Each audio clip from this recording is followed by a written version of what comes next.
James, welcome on the show. Thank you very much for having me. Yeah, it's a pleasure really to have you. Yeah, same. We are also excited to have you today. Well, we're going to talk about a lot of things today. You have a good experience with running. Yeah. You've been a runner for quite a while. Yeah. And you also have some training camp experience that you went in Kenya for a while. And we're also going to talk about this. So maybe as an introduction, people want to know a bit more about yourself. So can you... Sure. Let me start. I'll go way back to the beginning. So when I was a young kid, I was very much like a lot of people in Britain, wanting to get into football. So I played football a lot, played for a Sunday league team. I played a bit of tennis too. Didn't really get into running so much, but I'd always said I was a pretty active kid. My parents were really good in supporting us, saying, if you want to do any sports, go ahead.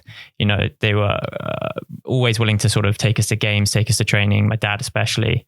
Because your dad was athletic. So my dad used to run quite a lot when he was younger. He cycles a lot now too. So he's always been very active.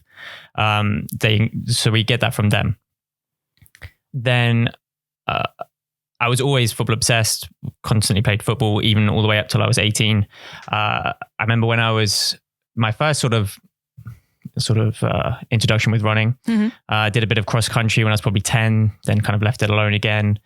Then when I was 15 and I was in secondary school, I saw that there was an opportunity to do athletics in the summer. So we do different sports for different terms. So we do football through the winter and then athletics, tennis, etc. in the summer. And I'd always fancied myself as one of the more endurance-based part of the team. Part of the team in football. Exactly. Yeah. It was always my mantra, you know, work hard. I wasn't necessarily the most talented footballer, so I made up for that with effort. So I figured running would be good to me. And I saw that there was they post the times of the records for each year at school. And so I was in year 10 at the time. So that'd have been 15 years old.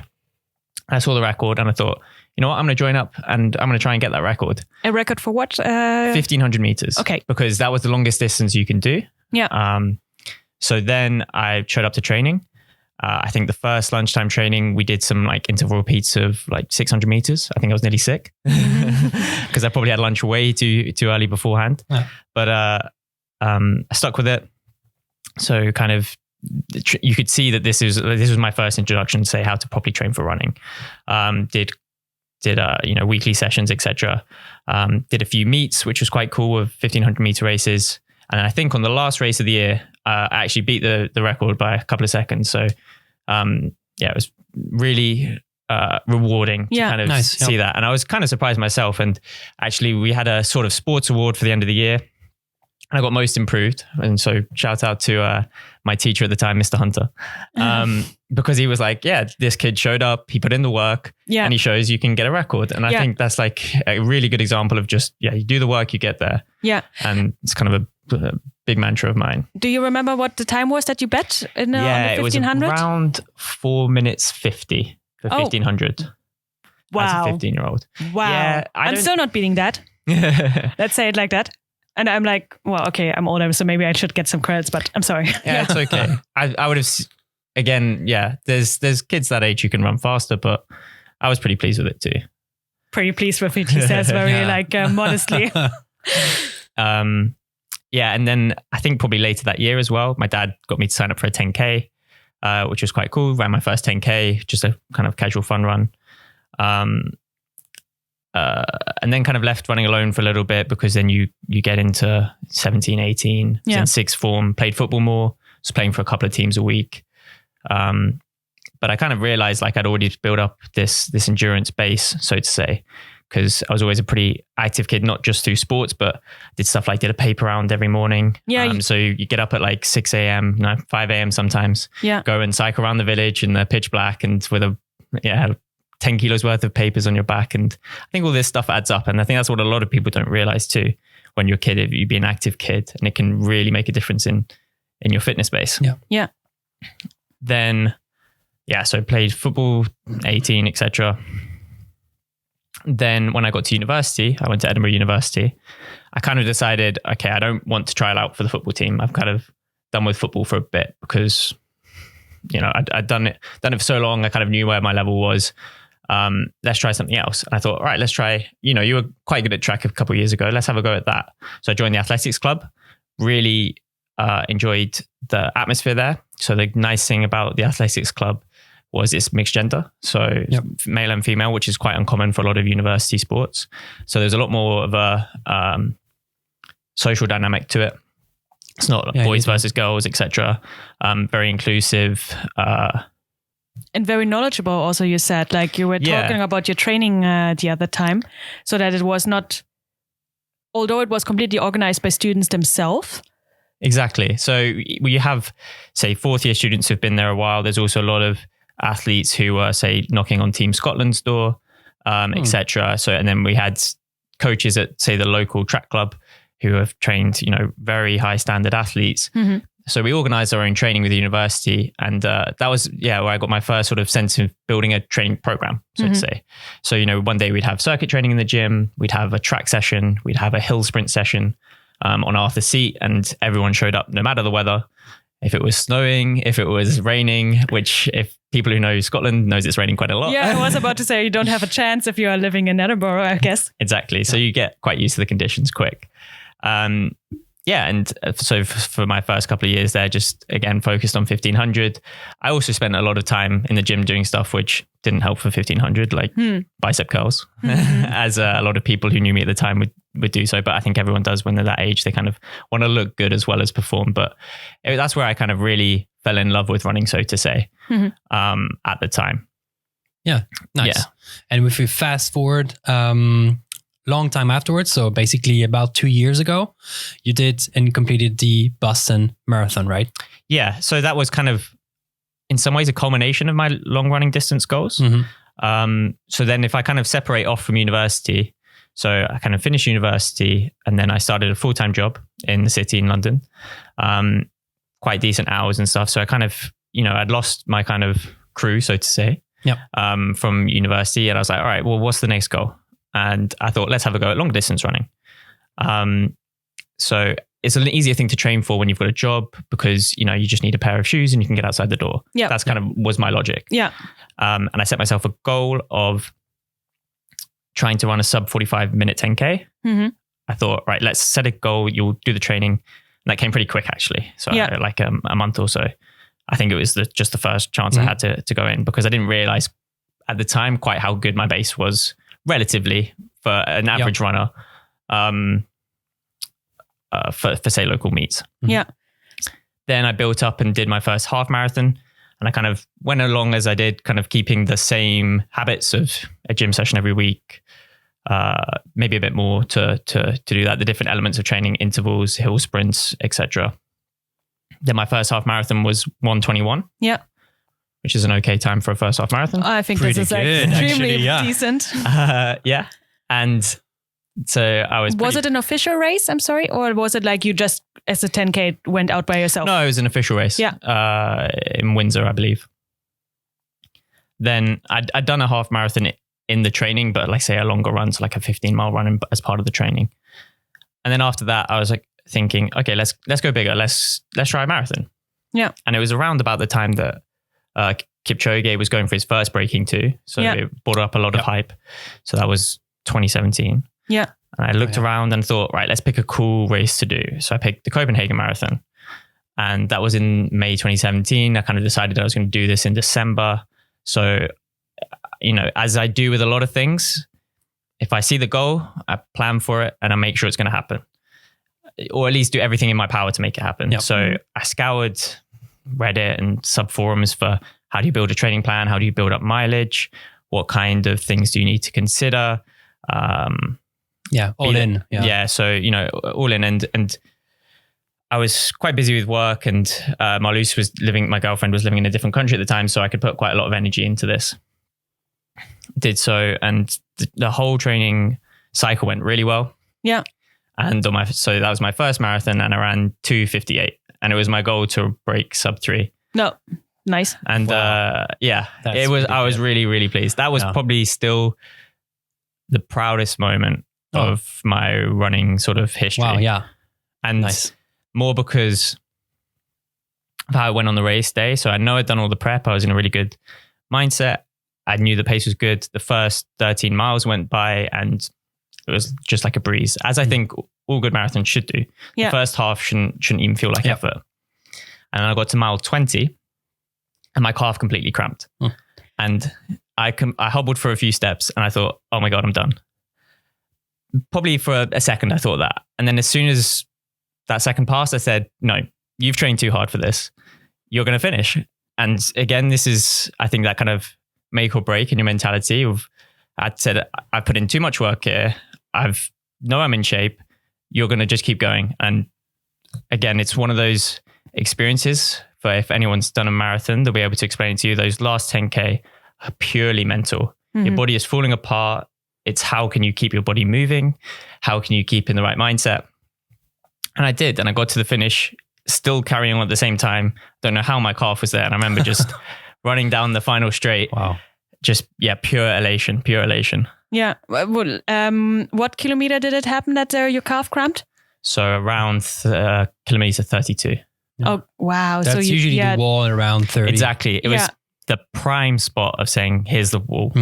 Yeah. Because then okay, with your speed, less than an hour, but still you have to go for quite a bit on and just telling yourself then mentally fuck no, I work for this. Well, but exactly that. Yeah. And still finishing within 3 hours. Yeah. And this is something I like to talk about a lot. I think one of the strongest things you can do mentally is sort of draw on adversity. And it doesn't need to necessarily be deep adversity. I think you see it a lot in sports where people do draw on deep adversity. For example, someone like Lewis Hamilton in F1 had a really sort of rough upbringing, fighting against racial injustice, bias, etc. But even small things too. So when I'm, feeling my calf cramp, I'll be thinking, remember that when you went out at 5 a.m. to get that training run in, or when you ran when your legs were absolutely lead? You don't do these things to just give up now. Yeah. And then Jake talked about it before, your previous guest. Indeed. And then you can draw upon those things and that'll push you through. Yeah.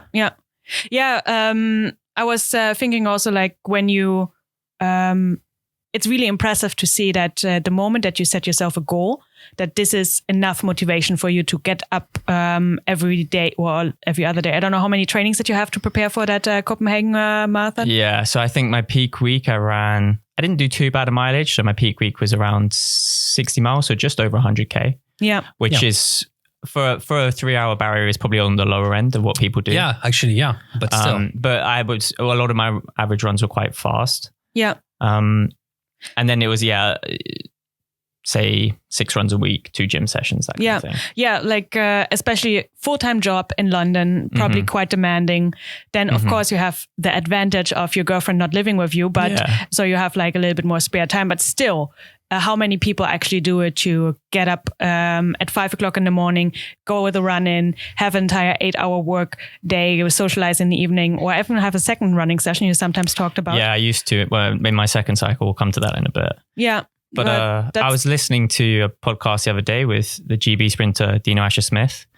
And she was talking about this precise thing. She knows how to get up and put herself through the pain cave every day. Yeah. And they drew upon a quote from a philosopher even, and it sums it up nicely from Nietzsche, which is, for anyone who lives for a why can endure any how, or endure any what. Yeah. So if you know what the goal is and you really want that goal and you know what needs to be done, you'll do it. I don't mind getting up at 5 a.m. to go do it if I know it's going to get me. If you really want it, you go exactly. for it. That's the point. If you really want it, because we have, all these, we all probably had this one goal, especially around January, that we put up and then we quit doing it after a few weeks. But if you really want it, you just go for it. Then, that's still how many people are there that do that? Yeah. Impressive. And especially since you had more like a community crew around you in Edinburgh. And then you were, I'm assuming, doing it relatively alone in London, or did you there have a crew as well? No, so the majority of my training, a good 90% was by myself. And that's because it was also quite hard to find people who could run at the same pace or goal paces. Or at 5 o'clock in the morning. Yeah, maybe. That too. But then again, I also know a lot of people who are equally dedicated, we'll say, competitive amateurs who will do the same silly stuff. Yeah. That's a fun, or the fun thing. We are that's all still amateurs. it's really high level. Yeah. I think there's a big scene of that in the UK as well, particularly in running. Okay. Of people who run with clubs, etc. But they are just amateurs, but they want to be good. And they'll do everything to be good. Yeah. So coming back to Copenhagen, so we finished that. You reached your 3-hour goal, but it was not the end of your running career. No. So again, I took like a week off, was pretty impatient. A lot of people say you should take at least a week off running. I agree now. I didn't at the time. At least. So I think I did Copenhagen on the Sunday. I could barely walk for like the next 3 days. Then on the Saturday, I was like, yeah, I feel okay. So I went out and did like a 10-mile run. And then on the Sunday, I did a half marathon with Marloes, and it was her first half marathon. So I was kind of her pace runner then. So another race. Yeah, but I wasn't racing. So I paced for her. Not for an him. official organized event. Yeah, an official organized event. And then you kind of have to set your next goals. So I'm a big believer again in just, when you reach a goal, celebrate it for a little bit, take some time off, reflect, set the next goal. So I decided, all right, marathon done. Let's set a fast 10K. Again, went on kind of more of a speed cycle through the summer, which was really nice. Go to the track a lot. Ran a 35-minute 10K, which was a really nice route in London, which finished in the Olympic Stadium. So that was quite cool too. Then carried on my training sort of through summer and ran the Great North Run, which is a really big race in the UK. So for those who don't know, it's a half marathon, which starts in Newcastle, finishes by the sea in South Shields, which is a really big deal to me as well, because my grandparents are from South Shields. My mum's from South Shields. Nice. So I know a lot of family members who've done it. My dad's done it. My mum's done it. My granddad's done it. Cousins, etc. And it was always, we'd go up for the weekend. We'd stay at my grandma's and people would come through the door who've just finished. We'd give them tea and sandwiches. And I'd always been pretty athletic and I hadn't done it. Yeah. So it was kind of my turn to step up. So I did the race again and found myself kind of, I knew the training was good, went through the flow, and then you get to the last like kilometer, 800 meters, and you look at your watch and you're like, I could get sub 120 here. So I just flew to the finish because it's not the flattest course. It's quite a difficult course. And that was my first time I ran sub 120 in the half marathon. Wow. Which was my third half marathon. Yeah, like people can't see it that only listen to us, but I'm shaking my head. I'm just in awe. That's fast. Yeah, it is. Super fast. For an amateur. Exactly, because you have a damn life beside it. It's not that you're doing 6 times training a week, but it's not that you have an entire team that prepares all your life around it. Yeah, exactly. I didn't realize at the time, people say to you, you're fast, but you don't think you're fast because you're looking at the next person. Yeah, I get always. that. Yeah. But when I look back, actually, I was looking the other day before I came on at what my times were. They rank kind of like top 1%, top 20 at the time, under 23 in the country they were. So I guess, you would call that fast. Not too bad. Relatively. Yeah. So the half marathon there finished 120, under 120. Yeah. So then it was the goal to do another marathon to qualify for Boston. So for those who don't know, if Boston is kind of like the mecca for amateur running, because the places are allocated on fastest times. That's it. Always on, no matter your age. So the age, I say no matter your age, there's age qualifying grading for each.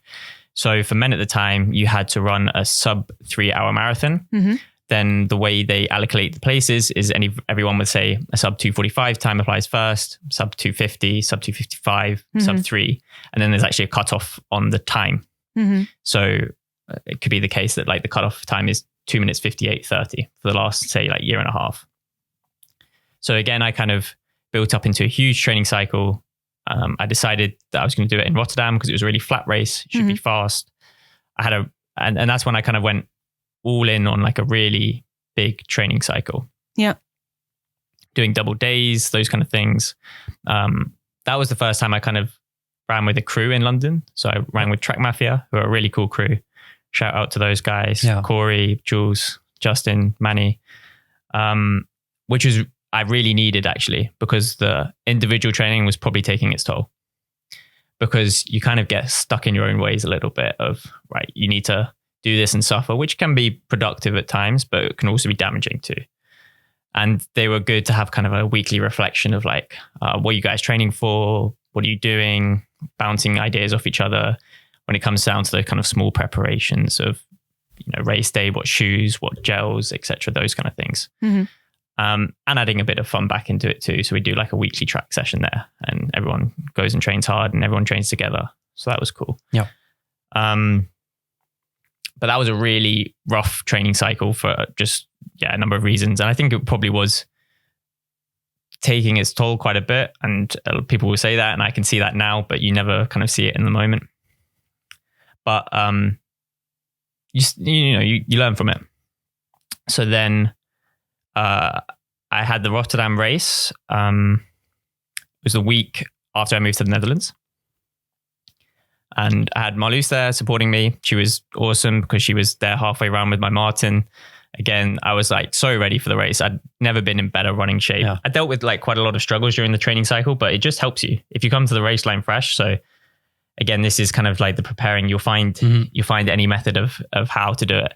So I remember, like, again, anecdotal stories here, but it was super snowy for that winter in England. And a lot of the time around my parents' place, you have to run on country roads, etc. So don't get swept. So beautiful to run around, I think, because there's nice undulation, quiet, picturesque. But the downside is that, when it's snowy, you're not going to be able to run. So I remember like one weekend I was like, right, I need to get my long run in. And it's like the most important long run before your cycle. And I couldn't because it was raining with snow. All the gyms were closed because no one could get to them. So I managed to go to a track. And this just shows you how sort of crazy you can be. But if you want to find a way. And I did 22 miles around the track, 11 miles one way, 11 miles the other from lane 7. So not to go too tight on the turns. Yeah. Jesus. And it's those kind of moments where then you come to the start line of the race and you're like, but you did that on tired legs. So you've got this. Yeah, exactly. That's when it becomes hard in the actual race and you go back and be like, no, I didn't run like 22 miles on a track for giving up now. Exactly. Yeah. So those are the moments to draw upon when, you're tired at 10K to go, etc. And so I ran 2:49 then, which was my best time. I probably could have run faster, I think, but we'll get into that later of how I kind of decided to step away from running again. Again, that was my second marathon. So to run 2:49 for a second marathon, age 23 is okay, I guess. I guess we can say that. No, that's awesome. And I love to see the commitments and how you go like 100% in, and how you have like this very clear objective of what you want, and just nothing matters. Just go for it, and then do whatever you need to do. Yeah, the moment it's set, you go for it. Yeah. And that's, funnily enough, that's probably which caused my sort of passion for running to die a little bit. Not die is the wrong word. I still love running, but after Rotterdam, it beat me up a lot, that training cycle, and I didn't really set the next goal. So I actually said, let's go and enjoy it, which I did. So this is when I'd booked for that summer to go to Kenya. And so as part of my sort of research, etc., I read a really nice book by Adharan Finn, called Running with the Kenyans. Highly recommend to everyone. And he's a journalist. He is someone who ran when he was in school, rediscovered his love for it, decided to go to Kenya and do this piece on why the Kenyans are so good at running. Because he'd always grown up watching Kenyans win on TV. You see them running world championships, some of them with no spikes on, just running barefoot. And his sort of mission, so to say, was to go to Kenya and discover why they were so good. And it's a really good book. I won't go too much into the reasons why. We'll talk about them because as part of the training camp I went on, so it was with a company called the Kenya Experience, where he would be on the camp and he would kind of go through talks, and we'd meet some of the people from the book and go through their beliefs, experiences as to why Kenyan running is so good. And so for me, this was kind of a celebration, enjoyment of running, like super passionate about it. You're going there to train for 2 weeks, which is, when you meet obsessive athletes, this is their idea of a holiday. Yeah. And how the Kenyans train, like, I want to do that. I want to see what it's like. So they're getting into the camp a bit. It's in a town called Iten, which is the hotbed of running in Kenya. So it's in Western Kenya, quite high altitude. So we fly to Nairobi, then you take a smaller plane to Eldoret, and then up into Iten, which is a sort of town village in the mountains. Mm-hmm. Really simple living. So you're, sharing rooms, etc.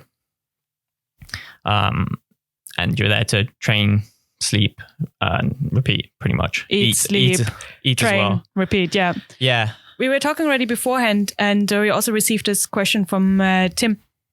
Is there, can anyone go to Kenya and run with them? I wouldn't say anyone can apply to this camp. This is just run by a company. They are quite, the local attitude is, I think, changing a little bit to how many people come. Okay. So they're happy with people to come and do so, but I imagine there's probably slight irritation of too many people coming. They don't want it to be a tourist attraction. It is just people training at the end of the day. And when we were there, we were very respectful. If you ever saw an athlete training, you're not going to disturb them, no matter who they are. Yeah. If you just happen to come across them. Yeah, but then, all the best Kenyan trainers, Kenyan runners pretty much live there and train. Yeah. Then again, I don't think there are so many people that happily just pay to run for 2 weeks. Yeah. They are just special people. Is it? But it's not that you have to have a certain application of a no. So it was just a limited amount of places, and Finn runs a special edition camp. It was only once a year, so it's not very often that it'll be on as well. Yeah. Where you get to go and we got to train and meet some of the people he talks and run with some of the people he talks about in the book.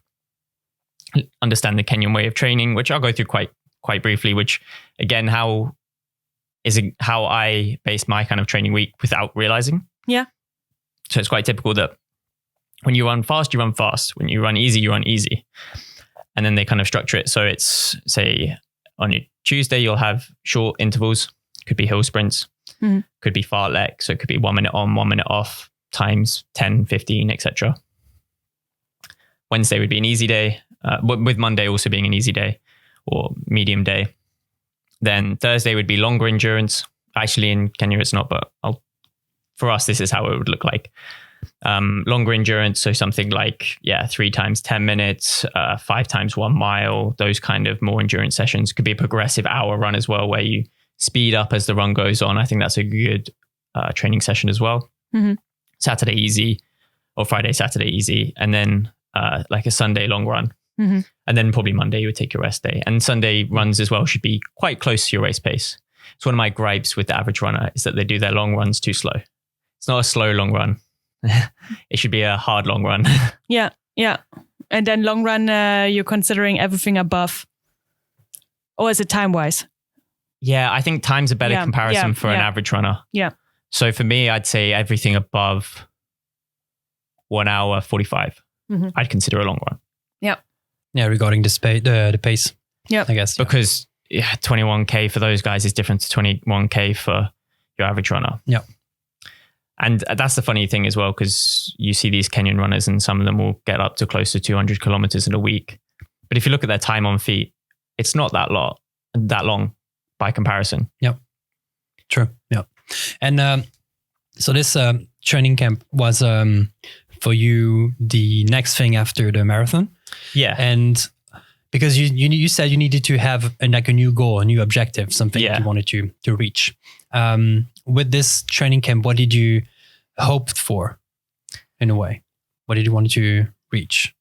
Or was it just that you were taken by the book and you were like, okay, I think getting some better insights of being an athlete and the kind of preparation they do, how much they sort of live with it. I think it's kind of every amateur's dream to kind of live like an athlete for a bit, in the same way that a lot of kids would love to be a professional footballer for a month, and you get to kind of do that to a degree. And also just to, enjoy it a lot as well. You've trained really hard, take some enjoyment out of it and be with people who enjoy it as much as well. Explore a lot of, internally, externally, you're going to train hard. So feel that benefit from it. What did you take out of it? Or what was a big surprise? Because you said your training before was apparently already similar to how they train. Yeah. So I think kind of structure in building speed sessions, running harder when you need to, lots of good form, I actually think I was a better runner in the UK because there's a lot more hills. I think is one of the downside about the Netherlands. It's too flat. Yeah, I think uphill running and downhill running make you a lot better runner, which is kind of untalked about. Also, eating too, high carbohydrates. They eat very simply, lots of vegetables, lots of high carbohydrates, lots of calories. And this is all what you learned in the camp as well? Yeah, it kind of reassured in the camp too. So, you eat ugali and beans most days like they do too. And we we had quite a lot of seminars with runners, with coaches. So the main coach there, I'll tell a little story. So the kind of basis of how Kenyan running became so big, there was a guy called Brother Colm O'Connell. He moved to Kenya in the 70s. He set up a boys' school up in Inten and kind of took his athletics background from Ireland and became the coach for actually a lot of successful athletes. And there's a lot of good things about Kenyans, which makes them good runners. And not so many of them are genetic as people may think. So it's at very high altitude. A lot of people know how high altitude helps with how you use oxygen, particularly in cardiovascular sports. The terrain. So the terrain actually there is quite clay-like. It's quite soft compared to say tarmac, and it's quite undulating. So lots of rocks. So that does two things. So you can probably run quite a lot further without a lot of pressure on your knees, which I think a lot of people here don't realize. They don't run enough on say grass or softer surfaces because your body can only take so much toll. Humans aren't really designed to run on concrete. And the undulation as well builds strength in your ankles because you're constantly landing on uneven surfaces, and then all those sort of micro twitches will help. They live obviously, very simple, hard lives. Some of them when they're kids growing up on farms. So again, they get into that mindset of getting up early, putting in a lot of work. Yep. Something I kind of, not to the degree they had, but I enjoy too, or draw from, like I think as well, something I got from my parents too. And they would instill that out in us subconsciously too. So like when I had a football game when I was younger, my dad was a policeman. He'd come off night shifts and he'd still come watch us, or he'd help us with the paper round when we had to go to like a game, and no questions asked. They'd just get up and do it. Yep.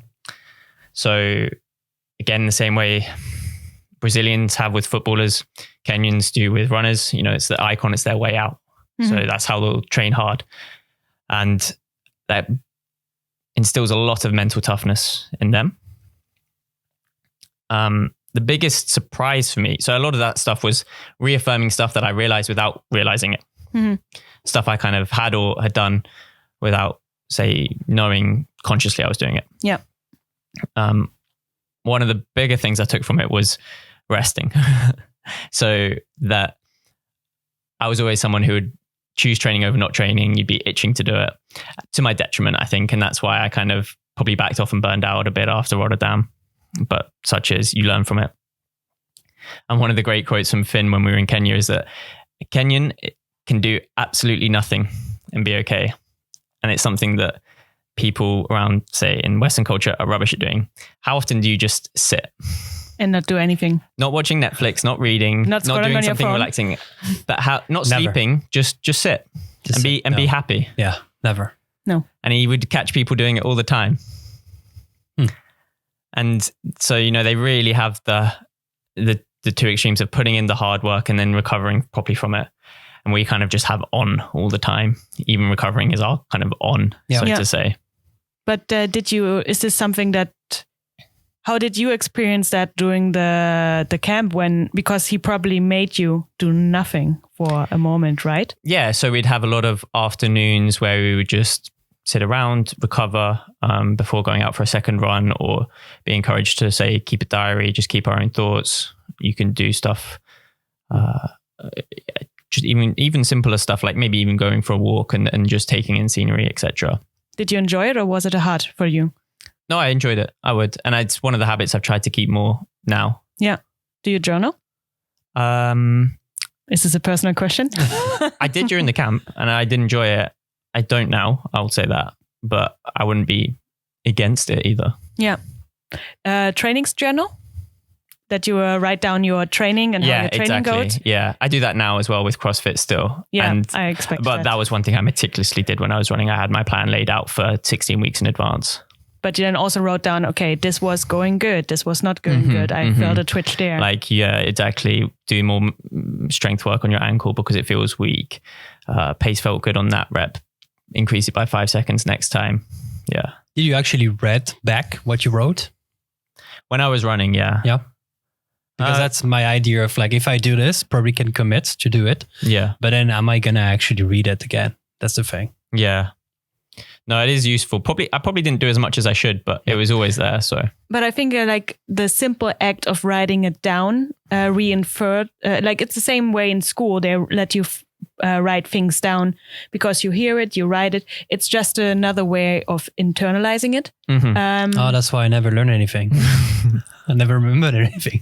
So like just by writing it down, you probably don't even need to read it to know the next time, oh yeah, there was the ankle that I need to work on. No. Interesting. Yep.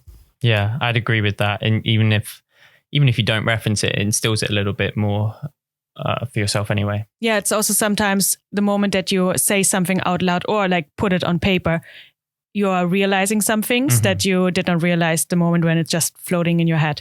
Yeah. Interesting. Yep. But we were talking about resting. Did you then integrate it also more afterwards? Are you now better at resting also now and then? Yeah, definitely. I would say so. I'm more like, I remember when I went through Rotterdam, I think I went 100 days where I ran at least 5K every day. Wow. Yeah. Every day. Which people can do, but maybe of my level is a little bit too much.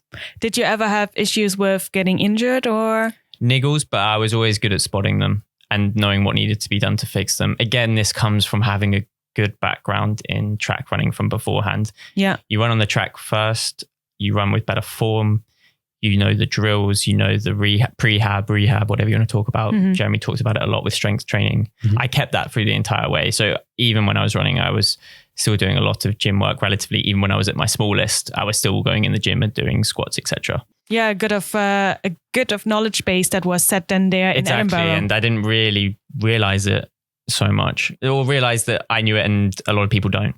Yeah. I thought it was a given. Yeah, you thought like everyone knows that. Yeah. Yeah. Yeah, it's something that we talked also in our pre-recording talk that especially under amateur, I can't pronounce this word, hobby runners, that they are not starting as professionally as you do. Like most people just put on their shoes and then start running and then add some kilometers over a while and then hit a certain plateau and don't know why and how they have to change it. Where when I listen to your story, how you as a hobby runner started, it sounds quite professional. That's why maybe I had to laugh also a few times because you describe yourself as hobby, but it is like so well thought through, like so much. Yeah.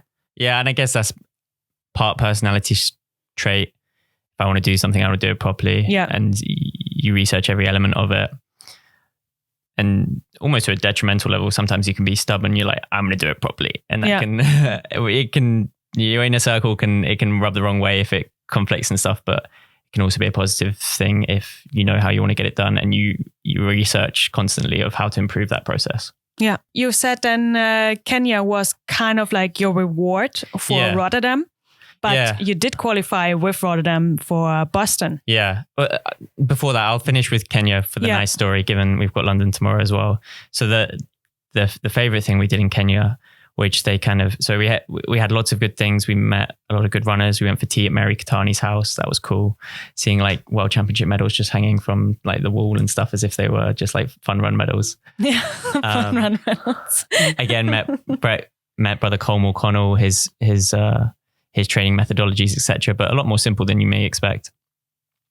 His new protege, Ronix Kiproto, who's the 10K world record holder on the road at the moment. And then on one of the penultimate days, we did a Flores bar run, which is synonymous or well-known in Kenya as like a test run. A lot of marathon runners do it. And it's basically 20 kilometers uphill. And when I mean uphill, I mean 6% gradient. So it was something like, yay. Especially if you run in the Netherlands, you have never seen anything this. No. So it's like an abandoned mine run and it goes from top to bottom. And I think we set off at like 5 a.m. We get there, the sun's coming up and you start and it's cold and it's warm by the time you get to the top. It took us And for reference, I was sub 120 half marathon runner. This 20K took me over 2 hours. Yeah. Just over 2 hours to get up. But it was stunning. And you got to the top and the scenery was beautiful. You're looking over the Rift Valley. And there was lots of people. The whole group was doing it of all abilities. Yeah. And this is kind of like a rite of passing for people in Kenya who want to become runners and stuff. So like even Mary Kitani and Eliud Kipchoge could tell you their fluorospar minor time. And, the support cars were coming and stuff. So you kind of feel like a star for a day. That's pretty cool. That's nice. Yeah. And then when we finished that, we got to go to the NN camp and meet Eliud himself and Jeffrey Kamara and sit with those guys for half an hour or so. And seeing their camp was really cool too. So you see, even Kipchoge has his weights there. They have a iron bar with 2 cement blocks on the end to do their weights. And they all have their, Nike prototypes lying around on the lawn. And Eliud is still like the most humble, composed person you've ever come across. And you just see it in his aura, the way he talks to people, and they're really welcoming. It was amazing. And you see how humble they are because you read the stories. They've publicized it a lot more, that camp, over the last couple of years since Breaking 2, etc. And you see all of the runners have jobs. They all share rooms. So they all do the laundry and washing the floors and these kind of things. Keeps them humble and shows how they train hard. Yeah. That's insane. That's incredible. Yeah. Like you get already a glimpse of it, especially now around Breaking 2, there were interviews and mini documentaries, and also like I read a magazine article. Oh, actually, you referred to it. I found it via your Instagram story. I found it was from GQ or Men's Health about Kipchoge, and like you get a glimpse already, and you see there already that the humbleness that you were referring to, because it's so simplistic how they are living and how every day is basically the only goal they have is running. Yeah. Besides Sunday, where they go and then from Monday to Sunday they work. Yeah. Sunday they go home to their family, and then they come back on Monday and they put in again the work. Exactly, and it's work, but not suffering. They're open to that pain. Yeah. They explore it, and especially as a team, that's where you see that running and sports in general really help, even with a team dynamic in an individual sport, because everyone can just get that little more percentage and effort out of each other. Yeah. Like he is here also I learned this actually just briefly before the sub 2, that he is the advocate of smiling through his race. That's insane. If you look at him, but actually when he broke the 2 hours or whenever he's racing, well, you know how it is difficult, especially at that pace. And he's smiling, and mentally the strength that you need to first push that hard, that fast, but just to keep smiling and be that positive. Yeah. It's insane. Yeah. I think this is something that like really divides the people a little bit, because one of the recent episodes we recorded was TSP, and Tim Kekstra, who also sends a lot of questions, and so shout out to Tim, receives apparently a lot of questions from his friends why he's doing what he's doing, why we were doing the TSP and stuff like this, that like it's I think maybe more in our society that maybe Western society, that we ask ourselves like, why would we go through that pain? But it's to explore your limits. Yeah. Yes. Yeah. Like some people are completely like, you are without any doubt, like, why wouldn't I? Yeah. But some other people are then more and you might not do it, but where the limit is then. And I think it's addictive to kind of explore where those limits are. Yeah. And just the experience itself. Yeah. And you gain from that experience, whether it goes well or it goes bad. Yeah. Because it's like preparing for a race day. Race day is the final piece of the puzzle. Yeah. But the whole preparation is also an experience that is going to actually lead to the race day. Exactly. And every piece is important. And I think it's the whole experience, the whole things you go through, not only the final result, but the whole journey. Mm-hmm. Yeah. So probably the uphill 20K struggle 6% race, that was the main purpose, is like experience the pain. Exactly. Go through that. Yeah. And it's not a kind of race you do a lot, so you don't have any reference point of what should this feel like. Yeah. Crazy. And absolutely then crazy. after the camp, this is when you decided to. So the camp finished mid 2018. Then I had Boston in the spring for 2019.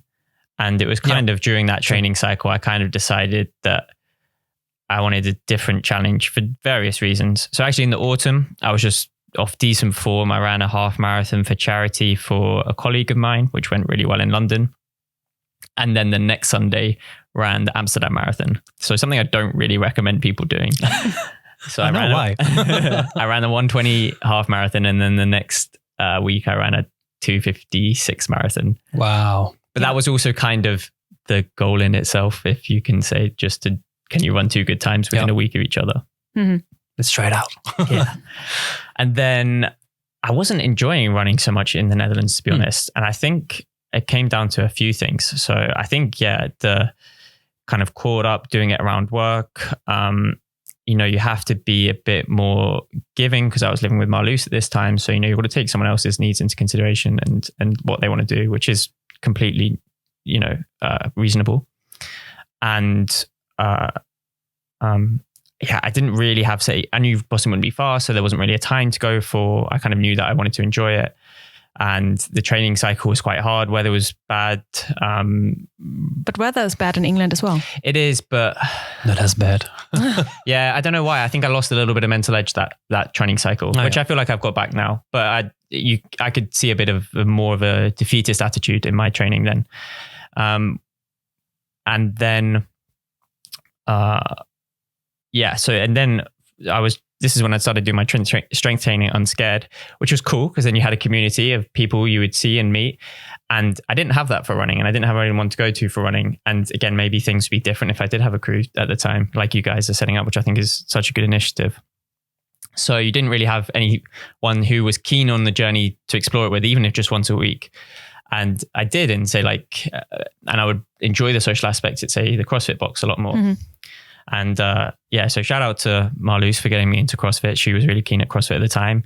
Vibeke was at Unscared too at the time. And so she got me to sign up for a CrossFit competition. And I was in the scaled division. So that's like the lesser division. And the CrossFit Open, yeah. No, it was the Affiliate Cup. Oh, yeah, true. Unscared Affiliate Cup. Confused, yeah. I was there. Yeah, so... The first time I saw you. Yeah, and exactly. Oh, you were both there? I was there. Oh, that'll help. And she was like, "Oh, this is James. This is also a guy that is running." Yeah. I was like, "Oh, okay." And then at that point, she pointed at you, and I was like, "Okay, that's the guy." And I think you're going to talk about it. So at this point, I was very much a runner's build. Yep. So, I was like 58 kilos, 60 kilos. So I was pretty slim. But it's, again, you spoke about it with Jake. It's just part of what comes with it. Yep. And if you want the goals, that's it. I hadn't really thought about this competition because I was just going to treat it as a training session. I underestimated it massively. And the first event was a bike and a run, which obviously I smashed. Yeah. So maybe like a little background information. It was a CrossFit, a self-organized CrossFit competition by this box, and it had 4 events on that day. So It's not only one workout that you do, but it's like 4 events in a short space of time. Exactly. Yeah. And as is CrossFit, anything can come up. So the first event came up, and it was a bike and a run, which was obviously my bread and butter compared to everyone there. So I beat everyone in both divisions.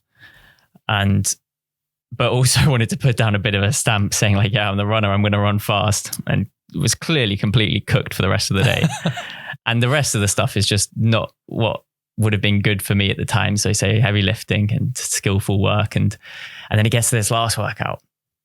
And it's a workout of a ton of different movements. And then everyone who was there knows that infamously, and every 2 minutes you had to pick up the sandbag 3 times. And I was struggling to pick up this 50 kilo sandbag 3 times within the 2 minutes. So I couldn't even do the workout because I couldn't even pick up the sandbag. And it was at that moment, I was like, wow, I suck. Yeah. And I think that was like the trigger of being like, I don't like sucking at this and I want to get better. And seeing a few friends there at the time. So it's people like Alex and Will, who you know as well, guys, and some of the girls too, as Marloes too, and Lillian, etc., crushing big weights. And I was like, I kind of want a bit of that. Yeah. And so that was where the cogs started to change away from running a little bit. And again, I don't like sucking at something. And I was like, okay, you've still got Boston to do. So just do the minimal training, for what needs to be done, run 2-3 times a week. I did the CrossFit Open alongside it. So that was my first experience of the Open, which I loved too. It's amazing atmosphere, inclusive. You can try and get first movements. It's a once a week thing for say the span of 5 weeks. So I'd only been running like 2 or 3 times a week, did Boston, really enjoyed it because I kind of decided, okay, this is your like last big run, so to say. And I ran still like 3:04 and blew up. That was the first time I kind of blew up in a marathon because, let's face it, I hadn't done the training. Yeah. So I wasn't surprised when it came to mile 20 and the hills in Boston, which are notoriously bad. And yeah, my legs were just cooked then. Yeah. And I struggled to the finish, which was nice to kind of actually say, oh, I've done a marathon and blown up. Yeah. But still 3:04 wasn't too, I was surprised I actually ran that fast on that day, given how little training I'd done. And I knew I hadn't done the training. And then ever since then, I've kind of decided, okay, let's try and get good at CrossFit. And I'm not as good as CrossFit as I was a runner. And I don't think I ever will be, but it's a different goal and I'm enjoying it. Exactly. Like I think people would argue with you with that again. Also like because it's all in comparison to your size and also the short time that you're doing it, because it was 2019 that you started. Yeah. No. So Boston Marathon was April 2019. Yeah. So it's only a year and a half I've been doing CrossFit. Yeah. And I still actually ran the Great North Run again last September. So a year ago, which was 1:27 as a CrossFitter. So that wasn't too bad. Yeah. Yeah. Yeah. So, and a lot of people have been surprised. And again, I'm also surprised to hear the surprise comments. I don't know why, but I put on nearly 20 kilos in that time. Yeah. But I think it's good weight too.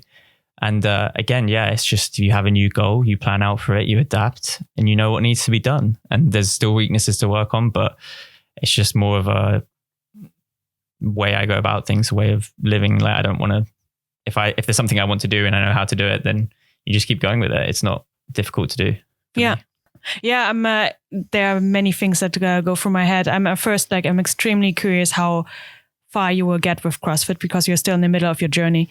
And I'm also kind of curious what is coming next after that. If you are like at a decent level that you think like, okay, I kind of hit my personal wall here. Let's find a new challenge. What that will be. I think with CrossFit, the thing is the ceiling is always pushed higher. Yeah, we're running as well, but CrossFit, since it's so broad, broad that you will always suck at something, and then when you reach a PB, then the next PB is around the corner, so you want to push again. Yeah. So, and I think on a say local level or national level, I think it's harder in CrossFit. So this generation of elite CrossFit athletes are people who didn't grow up doing CrossFit. So they all came from a different sport. So which I arguably did in a sense too. Yep.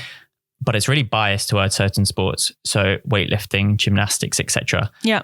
The last of which is probably distance running. Yeah. True. Because whilst there is the occasional distance runner in CrossFit, the time domain of a lot of the workouts, even a lot of the cardio work is done on power machines, erg machines, which running doesn't necessarily favor. So you have to overcome a lot of mobility issues, a lot of strength issues, which I think it's easier to get a strong person on an aerobic program than it is to get an aerobic person and get them to the same level of strength as quickly. Yeah.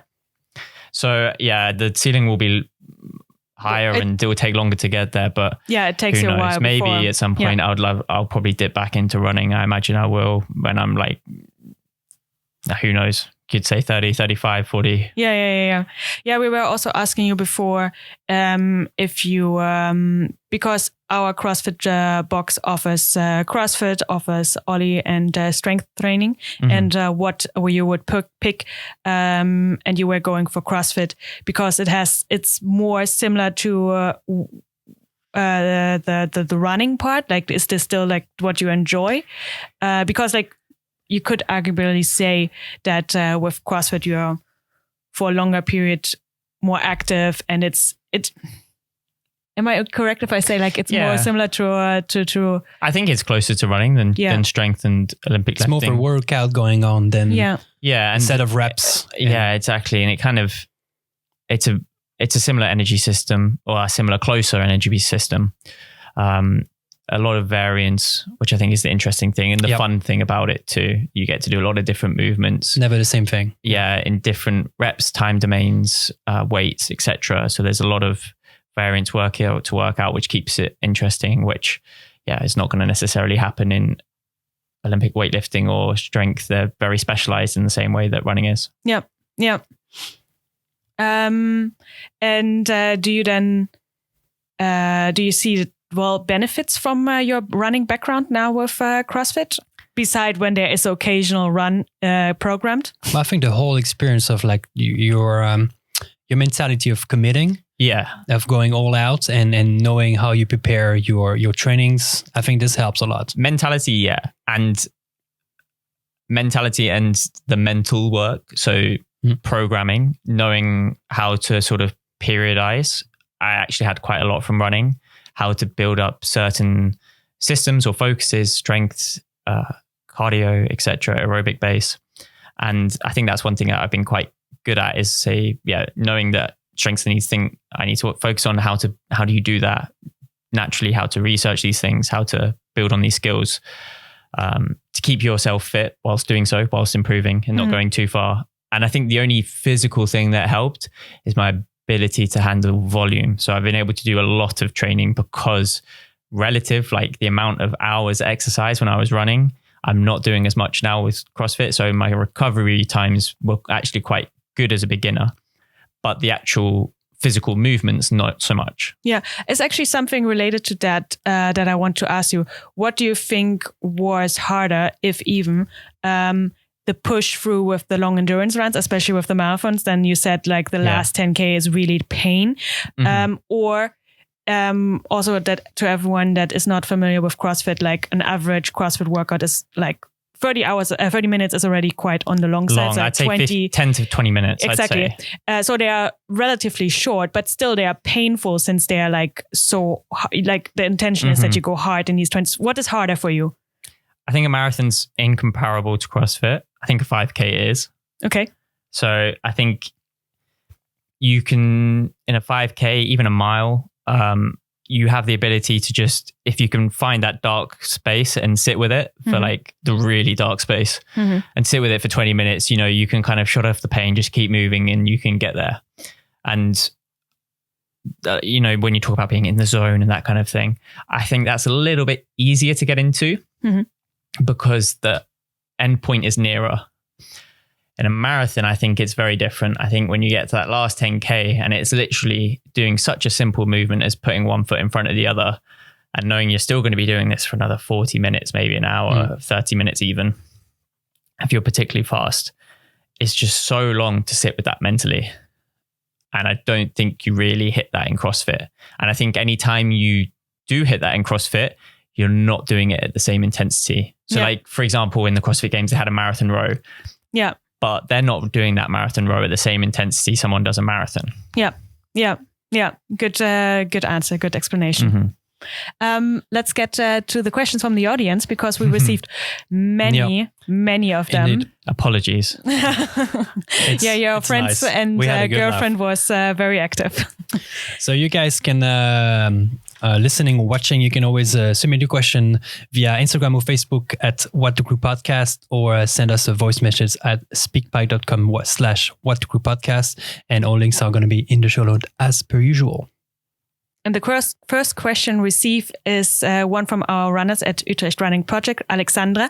She asked, what advice would you give to someone who wants to complete their first marathon regardless of the finish time? Yeah, this is a good question. And okay, not answering the question, but I talked about it earlier briefly. I do think the marathon is the most rewarding distance you can do because that space you go through and say that last, when you hit the wall and you get through it and you carry on.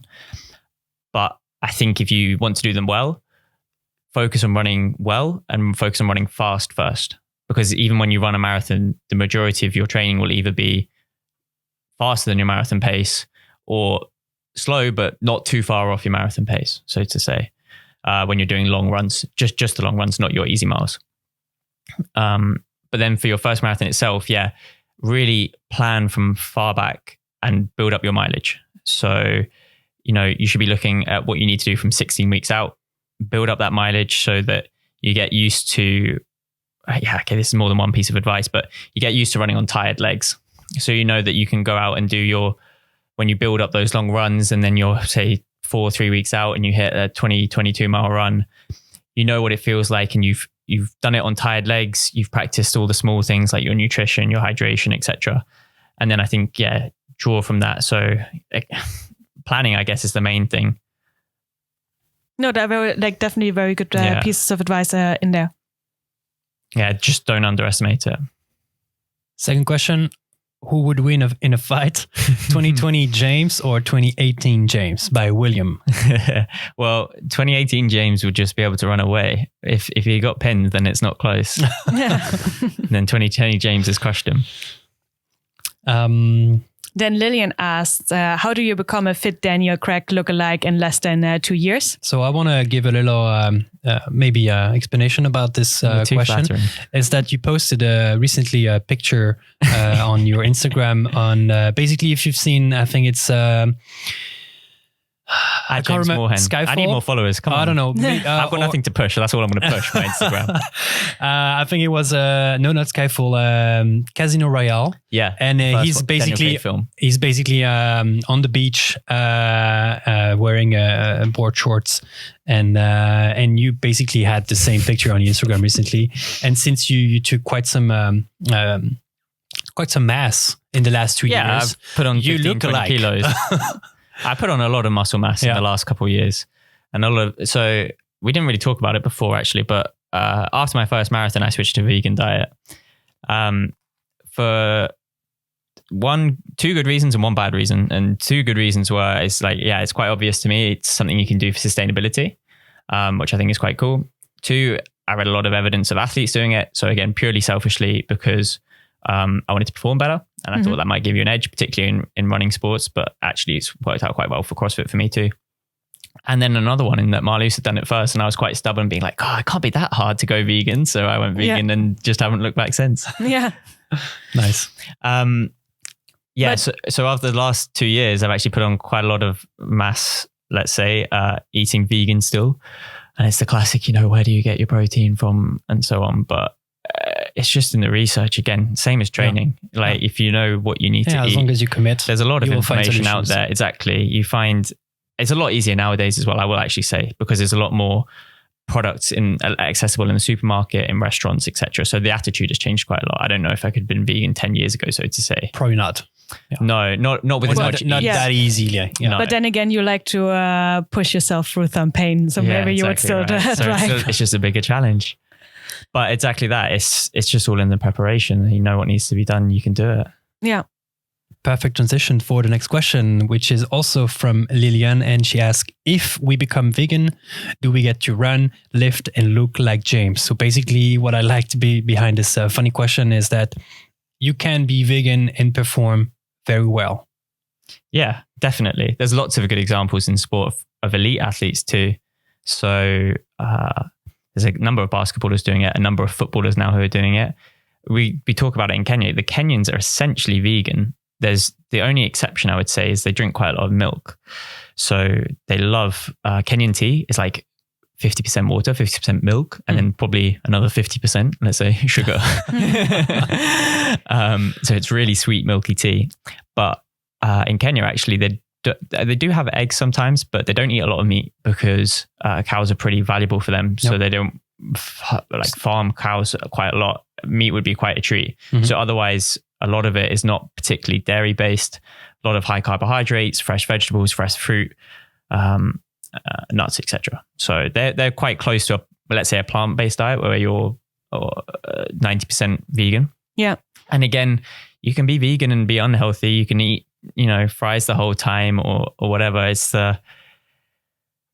just a combination of the training and the amounts you eat of each carbs, fats, proteins, etc. And if you do running and you train a lot and you eat a lot, you're going to look like a runner. If you do the same with CrossFit and you eat the right things, you're going to get bigger. I think it's just people don't realize the process of what needs to be done. Yeah. How was the switch like? From vegan, non-vegan to vegan, or from exactly. CrossFit? No, vegan to vegan. Easier than I thought. I'd probably already turned a lot of non-vegan foods kind of away before I actually made the switch. Yeah, so, you had also Malus anyway. So yeah. I don't know how much you cook together. Or yeah, together. exactly. So it makes it a hell of a lot easier that we cook a lot together now. And, but at the time, you know, I didn't drink a lot of milk. You know, I would not really have stuff like cheese a lot. Meat wise, I pretty much just had chicken and fish because that's kind of what I had for, let's say, a healthier diet anyway. Mm-hmm. And there's so many substitutes now that you can kind of get your psychological fix. That's one thing that I will say that I wouldn't be able to do without. So I can have a vegan burger and it feels like I've had a burger, or I can have a vegan pizza and it feels like I've had a pizza. And it's okay, it's not going to taste the same, but it's just that small psychological fix that I'm not denying myself any particular food. Yeah, yeah. Is there certain things that you found difficult to find or to replace? Because I was now also thinking of gummy bears. Isn't not gummy bears also like because they're gelatin? Yeah, but you can find vegetarian substitutes now. So like there's even vegan everything nowadays. Now maybe, you can. that's the point. And they're getting better in quality too. No. So I think cheese didn't used to be as good. There's not really a good fish substitute. I'd say sushi is probably the thing I miss the most, like good quality sushi, but I can do without, I feel. Yeah. And another question from Alexandra saying, why are Kenyan marathon runners always in the lead? Are they genetically predisposed? This is a good question as well. And again, another story from our time in the camp, because this comes up a lot. And it's kind of a Kenyan way of running. And it comes from the mentality, and it comes from not a naivety, but I'd say a braveness. And if a Kenyan runner, again, this is the way they bring up, even through schools, etc., when they start off a race, they start super fast. They're always leading. And it's because they think, if I'm going to be the fastest, I need to run with the fastest. And I need to be the person in the lead. And through training, through races. And that probably pushes each of them on to be better. And okay, the weaker ones won't make it, but they push themselves. And so as a group, that's why they are so much better, because they just know how to go out, brave, find that pain and go for it. They're not conservative. They want to win. They want to be the one winning. Yeah. And if it means they blow up, so be it. But you're never going to set a world record by running slower than a world record. Yeah, yeah. And genetically predisposed. Predisposed. I corrected the British one. Yeah, it's okay. Not so much, but I think again, there was a lot of environmental factors. There's a lot of good genetic factors too, but I'd say less than 25%. The big difference for your feeling is really the mental part that makes... Yeah, in environment and upbringing. Yeah. So the physical environment and the hardships they endure, and they train that much harder collectively and individually. Yeah. Jeremy, that we had on the podcast, is asking 100 kilo snatch or 2.5 hour marathon. Pick one and you will never set a PR on the other one in your life. Good question. I got pretty close to 2.5 hour marathon, but 2.5 hour marathon, but I'm not that close to 100 kilo snatch yet.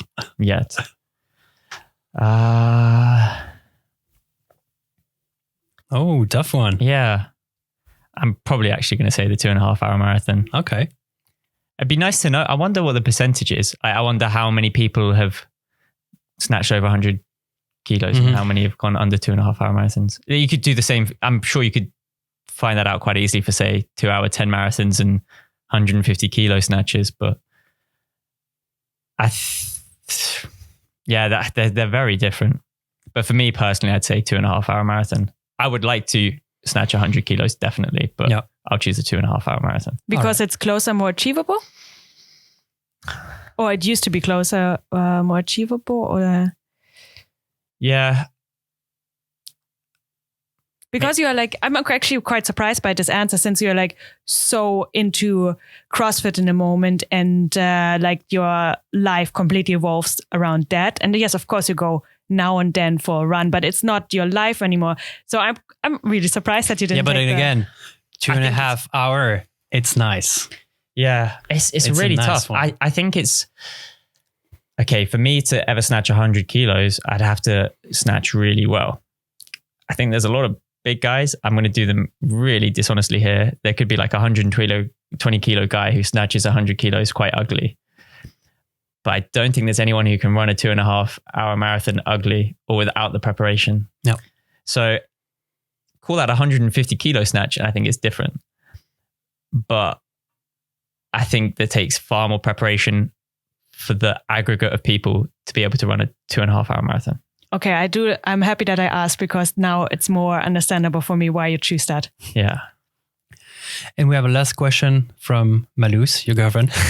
Is it hard to run with chunky legs? 100%. Grab the Vaseline. Yeah. Like when I was skinny and used to run, no problem chafing. Yeah. And like, I remember when I did the half marathon last year, like, wow, yeah, chafing, this is a thing. Oh, wow. Yeah. Oh, yeah. And not just, so I think the two worst places, I remember this happened, so I never used to have it on my legs, but God, gross stories. Then when I did, No, don't worry. Like, I'm sorry. Like, I'm a girl, and that this is probably more common to us than any. Yeah. Like, yeah. So like that was the first time I really experienced it on my legs, just because your legs are bigger. But I remember when I did Copenhagen, I really had it underneath my armpits. Yeah. And they had a Vaseline stop halfway through, and it wasn't even a Vaseline stop. It was just a guy in the crowd like handing out Vaseline. That's the one amazing thing about runs. You see it at the Great North Run a lot. People are handing out like beers and gummy sweets like a mile from the finish, like the crowd mentality of just like, here, take this, you can do it. And so there was some random guy like, yeah, have some Vaseline. And I didn't want to stop running. So I just took a huge chunk of Vaseline for my armpits, which was so relieving. But then I had like an entire piece of Vaseline like on my hand for the rest of the race. Completely forgot about that until this moment. Yeah, this is amazing. This is a good story. But yes, like especially since you have the wings, you start rubbing against that. Like also happens to us girls if we have the wrong sports bra on. Yeah. Then just painful. And our two usual questions, if you can give one piece of advice to the listeners and viewers, what would it be? So regarding either building up like in a good training program to a big race, a marathon or a half marathon, or maybe regarding the training camp in Kenya. Yeah, I guess if you, it's kind of hard to summarize, but I guess prepare in everything. So not just the running, but diet, etc. And yeah, a lot of preparation, and then train hard, and the rest will come. Yeah, and so yeah. And I don't mean going out hard every time, you know, it's that element of being smart, but knowing when you need to train hard to put in that work, and then you can rest in the rest. So don't feel like you need to suffer for the sake of suffering, but explore where your limit is and really find how hard you can go. And then if you train hard, the race will be easy. Yeah.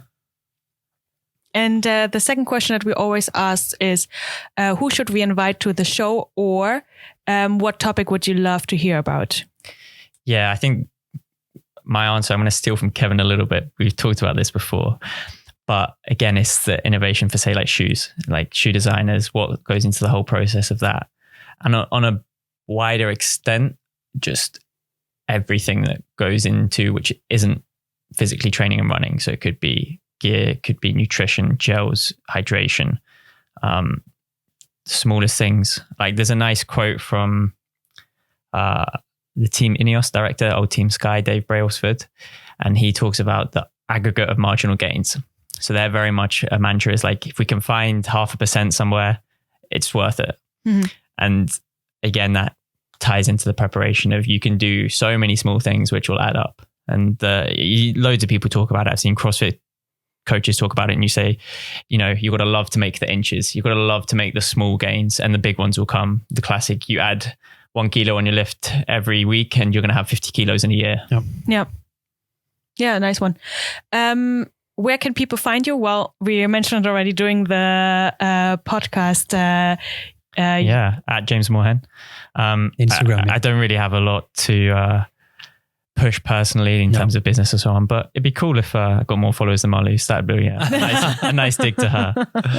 But yeah, otherwise, again, I'll post kind of fun stuff for me, just training and so on. But yeah, and then you can see the grind that he's going through towards a 100 kilo snatch. Yeah, I think it's the nice thing, even when it's training with others, I like seeing people doing like really hard sessions, running or other things. And it's great to have a group of people around you who are like, again, I have that now with CrossFit, don't necessarily have it with running. Yeah. Like, yeah, who wants to go do this stupid thing? And then 3 hands will go up. Yeah. Nice. And it's not stupid, it's hard training, but you need a certain select group of people who would go do that with you. Yeah. It's uncommon what we said before, but it's nice that we find, or you found the group of people that give you the same push that you had exactly with Edinburgh, and with the running. Yeah. How can people find us? Well, anyway, on all favorite podcast platforms, on YouTube if you're watching this show, and you can also find us on Patreon. Yes, patreon.com/whatthecrewpodcast, and you can support the show. And a big shout out to Tim and Alexandro for being our supporters of the moment. Exactly. And we mentioned it already, we have an Instagram page, so you can find our questions from the audience part always there, and also always find when we upload episodes and follow the latest things we do. And if you want to join us personally, you can do so with the Utrecht Running Project, because we run every Tuesday at 7:00 and every other week, either on Thursdays for intervals or on Sundays for long runs. Yeah.